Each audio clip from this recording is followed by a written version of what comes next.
દ્વારકાધીશ મંદિરની પરંપરા મુજબ ભગવાનજી દ્વારકાધીશ જે ઉત્સવપ્રિય ભગવાન છે અને બધા જ ઉત્સવો અહીં ધામધૂમથી ઉજવાય છે. એ જ રીતે આજે પણ ભગવાન શ્રી દ્વારકાધીશને અષાઢી બીજ નિમિત્તે રથયાત્રાનો ઉત્સવ જે છે સંપન્ન થયો. પૂજારીશ્રી દ્વારા ભગવાન શ્રી દ્વારકાધીશની જે ઉત્સવ મૂર્તિ ગોપાલજી છે એમને ચાંદીના રથની અંદર વિરાજિત કરવામાં આવે છે અને આ રથને 4 આરતી અને 4 ભોગ સાથે દ્વારકાધીશ મંદિરની જે પરિક્રમા માર્ગ છે, પરિક્રમા પરિસર છે, એમાં 4 વખત જે છે રથને ફેરવવામાં આવે છે. અને આ સાથે જ ખાસ દ્વારકા આવેલા યાત્રિકો અને દ્વારકાવાસીઓ આતુરતાથી પોતાના ભગવાનના દર્શન કરવા માટે થઈ અને જગ્યા ઉપર હાથ જોડીને ઊભા હોય છે. જેવા ભગવાન સામે આવે છે અને બધા જે છે ઉત્સાહપૂર્વક ભગવાન શ્રી દ્વારકાધીશના એ ગોપાલજીના દર્શન કરે છે. તો આવી પરંપરા છે કે 4 વખત અહીં આરતી અને 4 વખત ભોગ જે છે ભગવાનને ધરાવવામાં આવે છે. અને તે જ બીજા એક ક્રમમાં પણ ફેરફાર થાય છે કે અખા ત્રીજથી જે ગરમીની શરૂઆત થઈ હોય છે ત્યારે ભગવાનને ચંદન વાઘા સાથે ખૂબ જ ઓછા વસ્ત્રો અને ખૂબ જ ઓછા આભૂષણો અલંકારો ધરાવવામાં આવે છે. ભગવાનને સાંજે રોજ જે નિત્ય પુષ્પ શૃંગારના દર્શન કરાવવામાં આવે છે.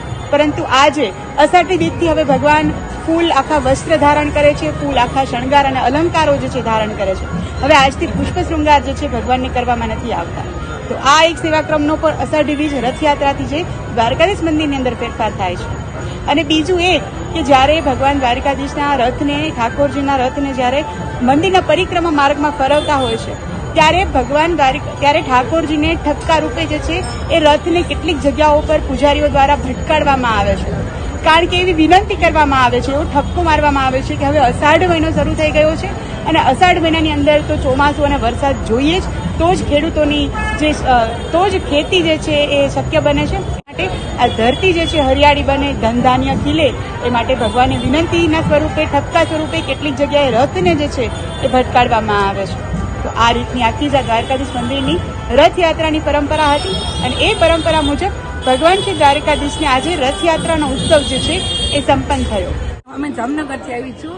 મારું નામ જસુબેન પંડ્યા છે અને દ્વારકાધીશની અસીમ કૃપાથી મને આ સુવર્ણ તક મળી અને અહોભાગ્ય બુગડી સમાજના બધા દીકરાઓ સરસ રીતે રથને ચલાવતા હતા. દ્વારકાધીશની જય બોલાતા. ગૌરાંગે તો બહુ સરસ ગીત ગાયું. દ્વારિકાનો નાથ મારો રાજા રણ છોડ છે, એને મને માયા લગાડી. ઠાકોરને કીધું, એ ઠાકોર મારે તમારી 4 પોરી આરતીના દર્શન કરાવ, તો મને દર્શન કરાવો. રેલવે સ્ટેશને પહોંચી તો ટ્રેન ઉપડી જ જતી હતી. ગાડી ઉભી રાખીને મને અંદર લીધી અને હો ભાગ્ય, હે કાળિયા ઠાકોર, હે ભગવાન, મને જેવો લાભ આવ્યો એ બધા આ જાતરું ફળ. આ તો અને સાચું તો ટુડેના ભાઈ પરેશભાઈ જાખરિયા, એની કૃપાથી ઓલ ઇન્ડિયામાં દ્વારિકાની પલે પલની જે છે એ અમને જોવા મળે છે ઘર બેઠા. અમને એમ જ લાગે છે કે અમે દ્વારિકામાં જ છીએ. જામનગર હો, રાજકોટ હો, અમદાવાદ હો, ગાંધીનગર હો કે દિલ્હી હો, પણ ત્યાં બેઠા બેઠા પણ અમને ટુડે મારફતથી મારા કાળિયા ઠાકોરની ધજાતીના દર્શન બેન શ્રી વૃંદાબેન અમને કાયમ કરાવે છે. એની શુભ વાણી સાંભળીને દ્વારિકાનાથને ઘણી ખમા. જય દ્વારકા. રંગે ચંગે રથયાત્રાનો ઉત્સવ તો સંપન્ન થયો, પણ હું એક ખાસ વિનંતી કરું છું કે જે રીતે હું જોઈ રહી છું, છેલ્લા કેટલાય વર્ષોથી રથયાત્રાના દર્શન કરી રહી છું કે રથ જે છે એ ખૂબ જ જૂનો છે, એકદમ ખેંચીને જે છે રથને હંકાવવો પડે છે. પૂજારીઓને પણ ખૂબ જ મહેનત પડે છે ભગવાનના રથને હાંકવામાં. અને ખાસ કે રથ જે છે એ ખૂબ જ નીચી સાઈડમાં હોય, લોકોને જે છે બરાબર દર્શન નથી થતા, ખૂબ જ ભીડ હોય છે અને પૂજારીઓને પણ રથ ખેંચવાનો હોય એટલે એ પણ રથની એકદમ બાજુમાં એમને રહેવું પડે છે.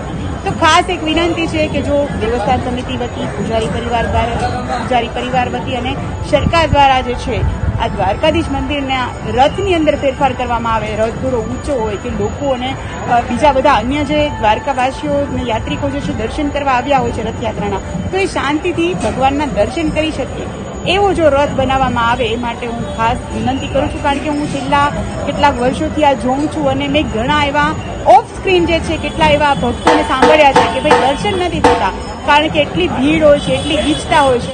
એટલે આ બધા કારણો છે કે જો આ રથની અંદર ફેરફાર કરવામાં આવે, કોઈ નવી બનાવટનો રથ લેવામાં આવે કે ભગવાનના રથને પણ સારી રીતે હંકાવી શકાય અને લોકો પણ સરસ રીતે દર્શન કરી શકે. તો મારી વિનંતી, અને જો તમે પણ માનતા હો તો વિડીયોને વધુમાં વધુ શેર કરજો.